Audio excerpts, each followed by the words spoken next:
Different type, different mood. Make you feel it, this a groove. Ooh. Different palette, other foods I put you on too. Basically what I be saying, I'm really that dude. I'm really that. People call me Draco, Drizzy, basically all the famous Drake rapper names. Are you allowed to say what your brothers call you? They call me Lil Body, Draco, 10, not much. Not double T though. Yeah, exactly.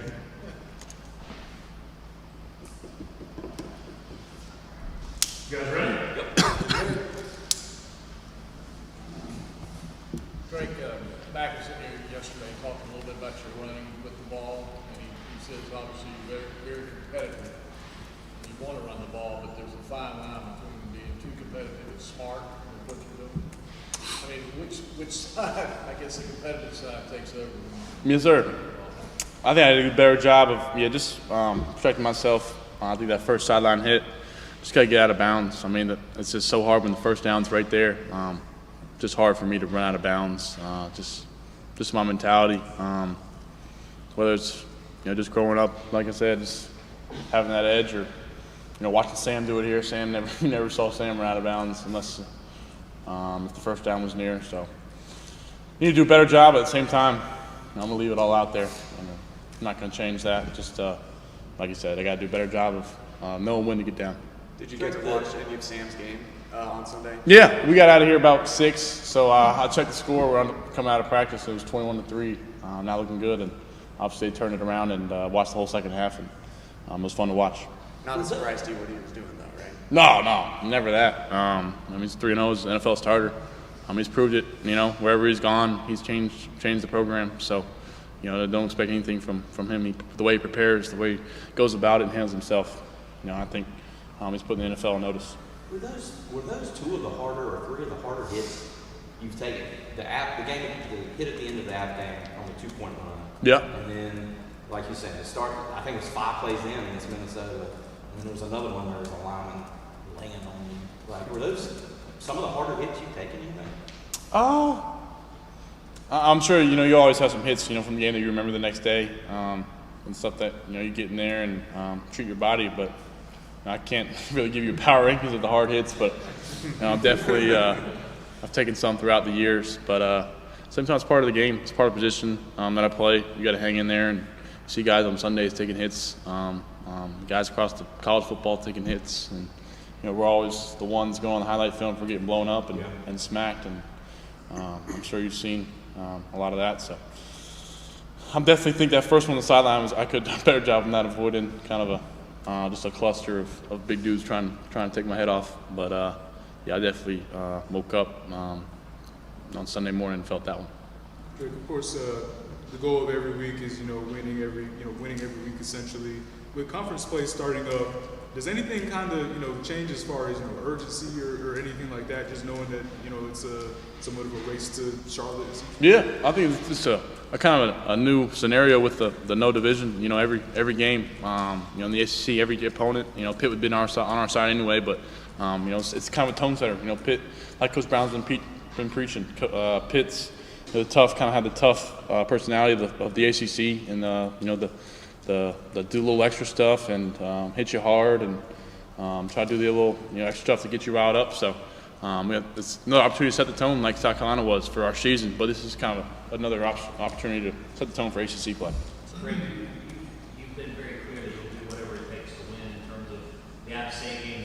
You run basically a run-heavy offense, but you guys came out of halftime with a pass-heavy approach. I'm curious, kind of, as much as you want to do whatever it takes to win, how much excitement do you feel when it's clearly going to be on your shoulders that we're going to lean on the pass going forward? Yes, sir. I think establishing the run and run the football every week is our goal. I wouldn't say that we're going into the game expecting for me to throw 400 yards every game, and we're not going into the game expecting to run for 300 yards. So we're trying to find an even balance, and at the same time, it's a lot of what the defense is doing. So if they're trying to stop the run, and we got some backs that are making big plays, and Omarion and British and Caleb, they're all running great. So it makes it tough on the defense. So we're just kind of gauging it based on how we think they're going to play us and adjusting in the game and then taking it from there. And I think Coach Lindsey and the offensive staff do a nice job of, not being married to one thing and just adjusting to how they're playing us and letting it go. Max said yesterday, I guess you guys only ran the ball one time in the third quarter. Really? Wow. That it was all basically you guys not running into heavy boxes and Yeah. throwing it. Kind of how did you feel in that third quarter when, I mean, you guys had a bumpy stretch early where you weren't getting the ball, but I mean, where you're able to throw the ball consistently going downfield with attempts over and over again. I mean, it seemed like you got in a really comfortable spot. Yes, sir. Yeah, you kind of get in the groove there. That's the great thing about having guys around me and protect them well, and you kind of get in a rhythm. And once you're moving the ball, however we're moving the ball, once we go up tempo, we got some up tempo plays that I can make some different. We can throw it out, run it, and so it makes it tough on the defense. We try to catch them subbing, and we felt like on third down it was best to go fast and throw the rock, and it was working. So we kept on moving the ball well, so we didn't want to change that. Drake, right now you all have, I think it's the second highest third down conversion percentage in the country. Really? What is working so well for you all on third down? How is it that you all are able to execute that at such a high clip right now? Yeah, I think it's big. Coach Lindsey always preaches it, and Coach Brown preaches, converting on third down and, getting off the field for the defense on third down. I think one of the biggest things, for me is Coach Brown's, likely to go for it on fourth down once we get across, whether it's the 40 or the 50. So just kind of that new approach of, taking what they give me, checking it down or getting 4 or 5 yards and having them run for the first. At the same time, I like to say, I feel like pretty confident. Whether they're down a distance, I think we hit some 3rd and 12s, we hit some 3rd and 11s, and some long third downs. Put the ball in my hands and studying film throughout the week and getting the protection right, I feel pretty good. We got a good chance. Now that you've had a second to review all the stuff from Saturday's game, how did Nate's presence impact what the defense was doing? Do you think it's going to make the offense's job easier moving forward with just what he's able to do? I think it's going to make everybody's job easier. I think it's going to open up some one-on-one opportunities for guys on the outside, and those kind of sneak the tight ends in there. They made some big plays on Saturday, so I think that position, Kobe's been in that position a little bit, that slot position, and same with Nate, just trying to mix them up and get them all in there, and kind of make it hard for the defense to realize where Nate's at or where Kobe's at, or hey, Bryson and Kamari are in, or hey, Bryson and Cope are in, or hey, they're all three in. Just mixing up the personnel makes it tough. How much did Minnesota change the way they were defending you guys in the back with Nate out there? Was it a gradual change or was it sudden because he was having so much success? Yeah, I didn't really notice much. I mean, I think they tried to cloud some stuff. They didn't really bracket him. They played that kind of that quarters with the inside nickel. So I don't think they really changed much. Obviously, he caught 15 balls for 170. So it's not like they shut him down in the second half. You just mentioned Kobe. Yeah. Most of his reps were on the outside on Yeah. Saturday. Stark difference from the first couple of games. He told us back in August he's gotten quite a bit of work on the outside. Where is he in your eyes as a guy that lines up outside when Nate's at slot? Yes, sir. Yeah, he's tough. What can he bring to you guys? Yeah, he played a lot outside in high school. I mean, I think he's one of the best high school receivers coming out of North Carolina in our class, in the state. I think he broke a bunch of records over at Kings Mountain. I remember watching his highlight tape. So he can do a lot of things. That's the thing about Kobe's versatile. He played in the outside against Clemson in the AC Championship. He's good one-on-one when guys want to go out there and press on the outside. And it's a guy I trust. We've had some big plays together, and he's caught a lot of balls from him. Coach Lindsey was saying.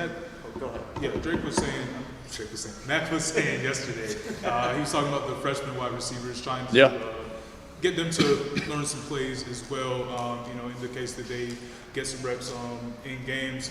From what you've seen, just doing reps with them and even just observing them in practice, how have you seen those guys, those freshman receivers come along? For sure, they're coming along. They're doing a nice job. I think, credit to the younger quarterbacks too. Connor and Tad, they've taken them after practice. I see them working on them, routes and stuff. And even me, I try to do my best. I'm throwing with the older guys, but at the same time, I try to, grab Chris Culliver, grab, Christian Hamilton, or Paul, or Doc Chapman, grab those guys and, get a route here or there, and maybe a route in this week that they may be in on.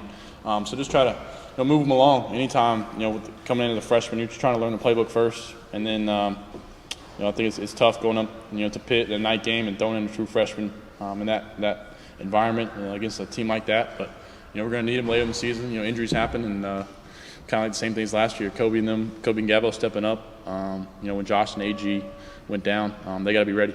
Just going over that real quick, when you say you pull them off to the side, get a couple more routes with them, about how long after practice are you, kind of working with them and doing? Yeah, it could be, you could throw one route, it could take 5 minutes, or you could be working a couple different routes, it could be up to 20 minutes. So I see Tad and Connor, we're all, us quarterbacks, we're all usually out there an extra 20 minutes after practice, kind of fine-tuning things and getting stuff during practice that we may have missed on. I missed a few posts today, I overthrew them, so I was getting that after practice, so just little things like that. Coach Lindsey was saying, you were mentioning earlier about Pitt being a hard-hitting team, and yeah, maybe a bully type team. Like, was that reinforced to you last? I mean, I know you were up there 2 years ago for the overtime game, and Sam was running around, but was that reinforced to you last year in the game here? Just the way they play. I think you had your hand cut up during that game. Yeah. Did that open your eyes? Like, these guys are kind of a hard-hitting bunch. Yeah, I think they try to kind of play that bully ball and have that mentality going in the week. I remember the dude last year at the press conference, one of the linebackers said we tried to do the same thing we did in Malik Cunningham. That's right. Good memory. If he doesn't get up, then it's not our problem. So I had that mentality, and they see how it worked out last year. So just going with the same type of mentality and trying to win game and play, not hurt ourselves offensively. Coach Lindsey was saying yesterday that you guys do a lot of work on scramble plays, like the first touchdown to Nate against Minnesota. Like, how do you practice that? Just improving, thinking on your feet. I mean, because every situation is different. Yeah, no doubt. I think one of the biggest things is our defense. They do a good job in 7-on-7 and Skelly. When something's not open, I do my best to try to get out there and make a play on the scramble drill. We have certain plays sometimes in practice where we script a scramble, just so I get out there and work on the scramble and getting open. That's tough. It's so hard during fall camp to really replicate that because I'm trying to hit everything on the first, second read, and even sometimes you get to the third, you get to move. That's a lot of the football, and that's a lot of what I feel like is one of the better parts of my game, getting out of the pocket and making plays. So it's kind of hard to replicate real life because they can't really hit me in practice. So in game, it's kind of just kind of a feel thing. I feel like our guys got a great feel. In talking about the catch that Andre Green almost made the other day, Max said yesterday that could have been a breakout catch for him. How close is Andre to breaking out to being that guy? Yeah, he's right on the verge. He kept on. He texted me after the game. I got to make that catch, and he wants it. And he's got the tangibles. He's just still kind of learning it, and he's getting down. Last year the problem was kind of knowing what to do and how to do it, and he's got that down. So just confidence and making that play. You saw him in the Oregon game make a big catch, so he's got it in him. It's just getting more confidence, and I got to do a better job of finding him open. So, thank you.